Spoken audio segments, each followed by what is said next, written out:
Hi guys, it's Debbie. Yes, I know, the last time I sat down to make a video was a whole year ago with my best and worst movies of 2024 videos, but that doesn't matter. We're here today with what has always been my favourite video to make, my favourite movies of the year. As every year, here comes the usual disclaimer. It's impossible to catch up with every film I'd planned on watching in time for this video, especially here in Italy where films often arrive much later. For example, some big ones I still haven't seen are No Other Choice, Marty Supreme, The Testament of Anne Lee, Hamnet, Sentimental Value, Secret Agent, Rental Family, The Left-Handed Girl, the list just goes on. But I still managed to get to see a lot of great movies, and one thing I wanted to point out before we get into the list is that although every year there are some unexpected titles, this time, looking back at my final list, it all feels even more unexpected than usual. There are quite a few names that I'll talk about today that I didn't even know existed until I just randomly stumbled across them. Also, apparently every year seems to have a theme. I've never actively gone looking for one, but once you step back and you look at the final list, there seems to always be something that connects the films. For example, 2022 featured many films about mental health and the struggle to fit in. 2023 was the year of unexpected relationships, unexpected friendships, unexpected families, both positive and negative. 2024 was very much about childhood, younger years, a throwback to being kids and teenagers. And now looking back at my 2025 list, what apparently seems to have resonated more with me was life, or to better say, the bittersweetness of it. But let's get into the list, otherwise this video will be way too long, and stick around right until the end for some other honourable mentions that didn't quite make it into the final list. Okay, so kicking it off strong, at the bottom of the list at number 10 is Twinless, a film I had never heard of. I just randomly came across it while scrolling. The poster caught my eye. I decided to give it a go, and an hour later I was gasping. I think this film is advertised as much lighter than it really is, and the way to avoid spoiling anything in the promotional material is perfect. And of course I won't spoil it for you either. The premise is this: two very different men meet at a bereavement group, a support group for people dealing with the loss of loved ones, and they develop an unexpected friendship that unpacks a lot as the film goes on. What I loved about this film is that it isn't shy about showing what people are capable of when they feel lonely, how extreme certain behaviours can get, and unfortunately how that resonated with me and certain thoughts and dark ideas I've had over the course of the years. A lot of the films I enjoyed this year, whether they made the final list or not, deal with the humble nature of humans, how weird and natural and animalistic and similar we all are, if that makes sense. For example, Die My Love isn't on today's list, but I absolutely loved, and of course hated, how relatable Jennifer Lawrence's behaviour is in that movie. And another film I strongly considered for this 10th place was The Ballad of Wallace Island, which has no super special effects or wild plot, just humans being humans, and how sad and depressing and lonely and funny that is. If you've seen Twinless, please let me know if you understand what I mean about it. But now we have to move on, otherwise this video will be way too long. Moving up the list, we have a much louder, bolder film, literally, and that is Warfare. Now, last year, many of you criticised me for putting Alex Garland's other war film, Civil War, in my favourites of the year, and here we are again with his new war film, and for which I'll probably bring up many similar talk points. First and foremost, just like Civil War, this film shows just how war sucks. There's nothing to gain from it from whatever perspective, point of view side you're on, unless I don't know, you're like the CEO of some weapons company, Lockheed or whatever. But whether you're on the receiving end of the gun or an 18-year-old who's been recruited outside a war met with the promise of traveling the world and paying off college, and then your legs get blown off, there's no way, there's nothing to gain from it. Everyone involved, every step of it just sucks. It's wrong. There's nothing to gain from it. It's just plain pointless. In this film, we are thrust into the home of a family whose house becomes occupied by a group of soldiers trying to take down enemy snipers while also trying to survive, and it's all told in real time, including the actual minutes waited for support, all the bureaucratic back and forth, having to wait for somebody higher up to decide whether your half blown up soldiers are worth moving a tank to save.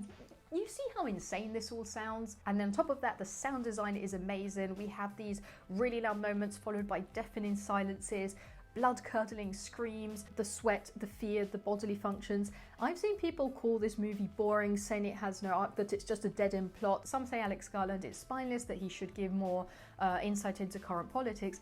Surprise, he is. War is sad, depressing, useless, pointless, stupid, deadly expensive. Did you think wars were just always these super cool hurrah missions? Someone actually complained it's just an exact recreation of an actual mission that happened in 2006. Yeah, it's exactly that, and shouldn't that make us all feel sick? But moving up the list, we have another true story movie, but with a completely different tone, and that is Good News. A film I definitely didn't expect to enjoy as much as I did, but I loved it, especially the pacing and how it constantly keeps your attention with creative narration, metaphors, tone shifts, and totally unexpected side sequences. It's a true story of a group of terrorists in the 70s who hijack a plane with the objective of flying it into North Korea. Of course, everything that could possibly go wrong happens, and it's crazy to think that this actually did happen, but I won't spoil it for those who haven't seen it yet. Now, because there's so much information involving Americans, Koreans, both North and South, Japanese, Russians, multiple government levels, authorizations, cultural nuances, generals, secret operatives, characters, location, the film finds all different creative ways to keep your attention throughout the whole film. Not in a way that feels like a YouTube video with infographics. Think of it more like a high-stakes heist movie, but with a lot of sharp commentary, creative changes of settings to explain things, and a constant sarcastic look at political and bureaucratic nonsense. How governments work or don't, and how they operate under extreme pressure, but making you laugh throughout all of it. Next up is Sovereign, a film, again, I never heard of, and which is probably the smallest and lesser known on today's list, although it is also based on a true story. Sovereign is this true story of a man who is knees deep, actually chin deep, in the sovereign citizen movement, which I don't know, which easily put, and I'll probably get a lot of bits wrong about this, they're people who claim they're exempt from government jurisdiction, they don't agree with taxation, registration requirements, court regulations. Now, if you've ever known me personally, you will know that I hear everybody out. The more different your opinion is from mine, the more I want to hear it. And part of the viewing experience of this film is trying to see this person's point of view. And some of it kind of makes sense, you can see what they mean about it, until of course it becomes more about the full-blown conspiracy, the scams, the loopholes, the dangerous lifestyle, all involving a young boy who hasn't had the chance to live his own life and make up his own mind yet, until everything of course spirals out of control. I won't say more about the plot, but if you're looking for an interesting story with some amazing acting, definitely recommended. Moving up, we have All That's Left of You, which I watched at a beautiful outdoor cinema this summer, but I digress. Just one very important thing before I move on. If you haven't seen this film, do not watch the trailer.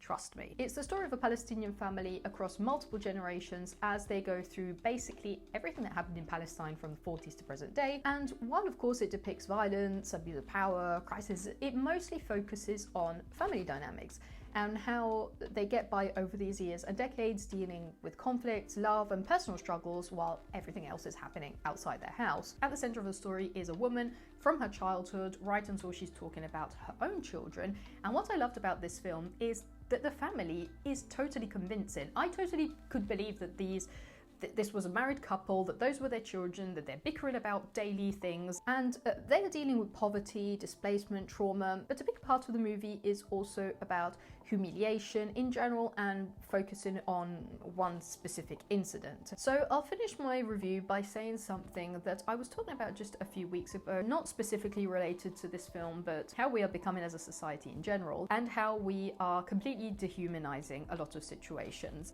Somebody down the street, oh, that weird guy, that drug addict, that person who committed suicide in your town, but I don't know, you've already forgotten his name. 200 people died because a building caught fire. A whole boat full of people capsized in the sea while trying to reach Italy. We're completely losing the fact that those were individual people who had, I don't know, their favorite food. They were somebody's child. They had their favorite pajama. Do you see what I mean?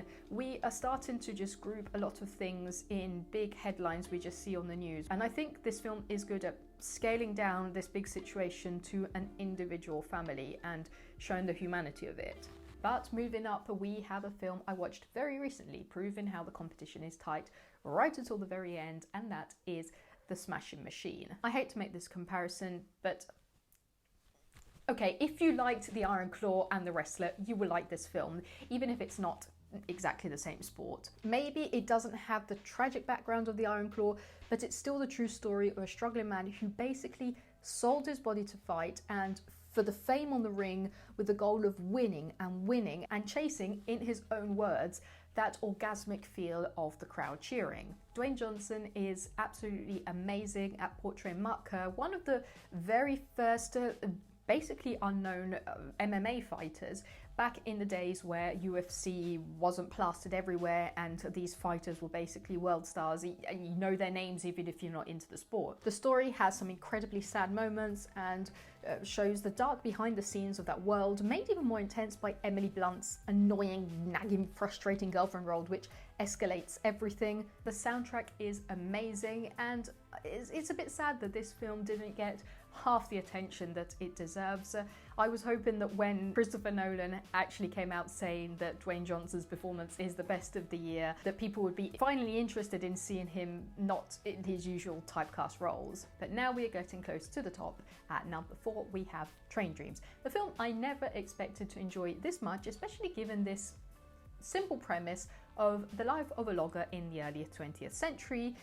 And it's exactly that, and it's beautiful and devastating. I think I enjoyed this film a lot, also because as I've grown older, I've started to struggle way too much with the beauty and horror of life. That constant swing between love and being loved and being surrounded by people, and that dread of everything coming to an end. Every happy moment implies suffering. The more you love and the more you surround yourself with people you care for, the more you know it's not going to be forever. I used to think I was alone in this struggle of enjoying happy moments because of that gut-wrenching dread of horror and death and loneliness. Why enjoy Christmas and be happy when all your family is going to die at some point? But growing up and reading more and talking to people more and watching films like this made me realise I'm not alone. And I realised in the end that that is the mystery and beauty of life. Why deprive yourself of happiness only to pretend that sadness doesn't exist? As the rap said about this film, Train Dreams, it contains all the wondrous, devastating layers of an entire life. So as I was mentioning, Train Dreams is the story of a logger's life from his early childhood into his older years. He grows up, works on basically building some of the early infrastructure of modern America, starts a family, sees people coming and going, friendships, loves, all set against the absolutely stunning backdrop of vast American forest. Your eyes are filled with green, fiery red, the blue of skies, the rich earth. Your ears are blessed with the chirping of birds. It's all just life. All of it so beautiful. And sometimes that's all we need. Not the green of a green screen. But now we have reached the podium. Last year, my top 3 favourite films were Conclave, Civil War and Anora. This year, at number 3, we have Frankenstein. A film which I kind of expected to end up on today's list. I still watched it very cautiously, hadn't made up my mind yet.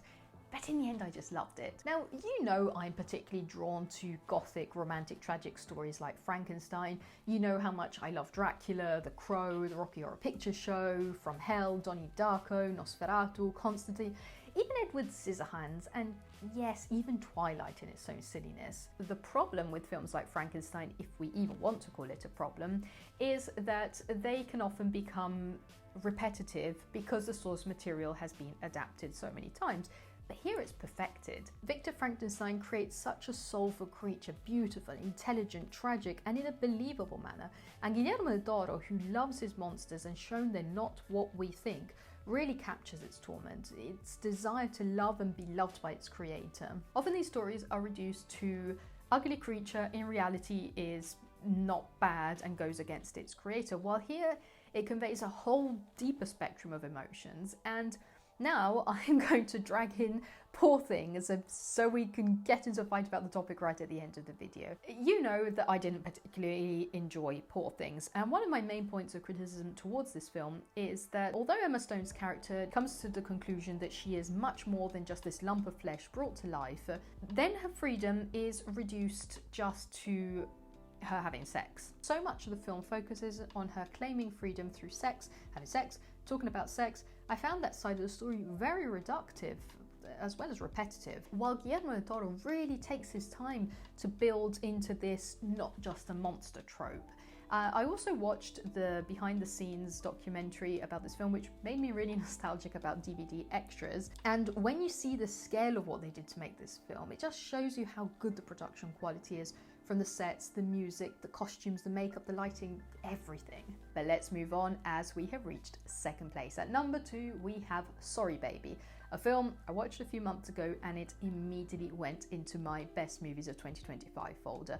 I couldn't believe that this little film that I just randomly stumbled across because the poster caught my eye suddenly had become one of the best films I'd watched in a long time. To be fair, I'm still trying to figure out whether I like this film so much because I am the exact demographic that's represented in the film, and also what I can imagine being the primarily target audience. I'm sort of having again a moment I had years ago with Lady Bird when I was the exact demographic for that film. But then as the years have gone by, I've realised how so many different people from so many different backgrounds and ages and everything enjoyed that film. So in the end it just must have been a good film overall. I'm not sure how to introduce the plot of Sorry Baby without spoilers, but I will try my best. It's the story of a young woman stuck in that phase where the world is moving fast around you, childhood friends are getting married, having children, landing good jobs. You also have a decent job, you've moved beyond that, doing grown-up things because it's cool, and now you're stuck in that mundanity of adulthood that you're going to drag on for the next 40, 50 years.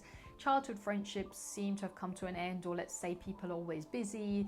There is the anxiety of the concept of bringing children into this cruel world. Then something big happens. I won't say what it is, but the way the film handles it, especially one specific scene, and you know which one I mean when you watch it, with its realism, bluntness, and the portrayal of friendship, it's just a smack on the face.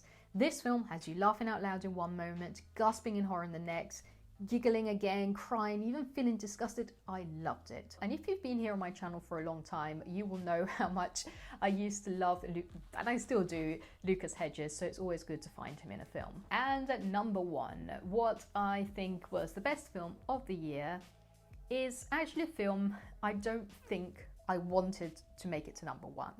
And that is One Battle After Another. Let me explain why. One Battle After Another is probably the biggest film on today's list, the most expensive, the most advertised, the most popular, the most everything. Now, as you can tell from my list, these big films do make it into the top 10, but what I'm attracted to most are the emotions from smaller stories. So to be honest, I really hoped that a smaller film would have topped this.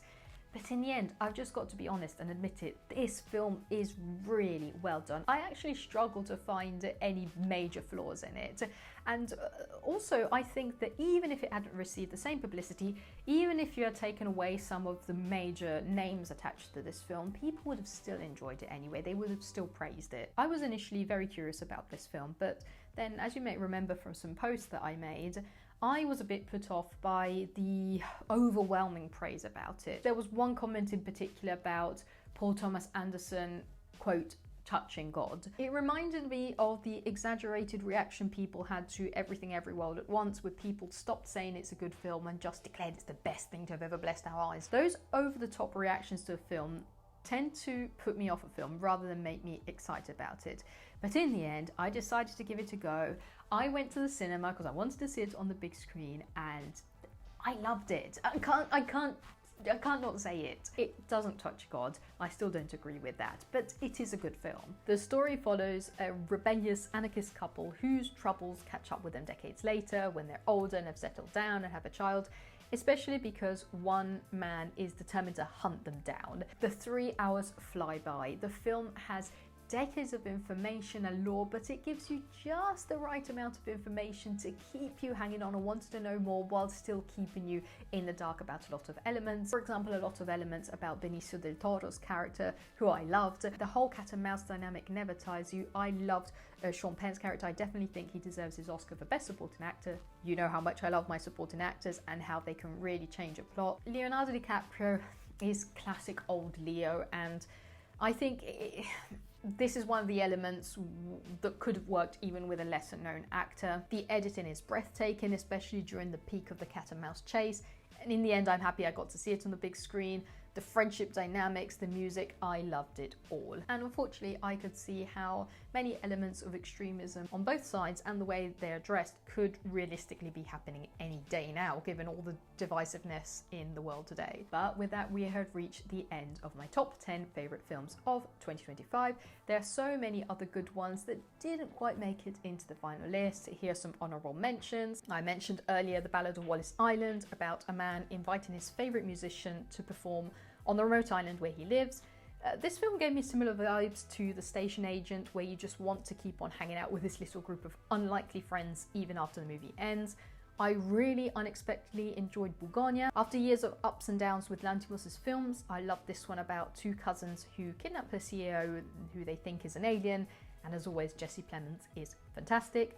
It Was Just an Accident is a film I watched without knowing anything about the plot, and I'll just say that it had the whole audience sitting in silence well into the end credits. Technically, Cloud is a 2024 film, but it was released only in Japan at the end of 2024, so we all got to see it this year, so I put it in as a sneaky entry that had me glued into the cinema seat from beginning to end.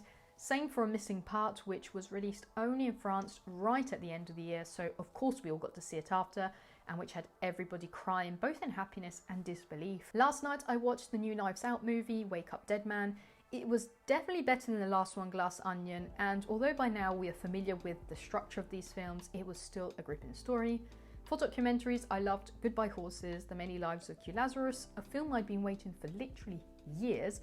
It's about the singer Q Lazarus, and even if you've never heard of her, if you're a film fan and look her up, you'll instantly recognize her voice. For horror, I enjoyed both Weapons and Bring Her Back, very different films, but both had me squealing or screaming in various scenes. I liked Black Bags with its old school British spy film vibe. I surprisingly enjoyed Eddington, I didn't expect to, and I especially loved how it realistically captures how we're constantly using our phones and devices, but in a completely believable way. Then Rose Byrne gave a fantastic performance in If I Had Legs, I'd Kick You, and I can see why many are saying her performance is Oscar worthy. The same goes for Ethan Hawke in Blue Moon, who manages to carry an entire movie set inside basically one room. But now, of course, I want to know what your favourite films of the year are, so make sure to leave a comment down below.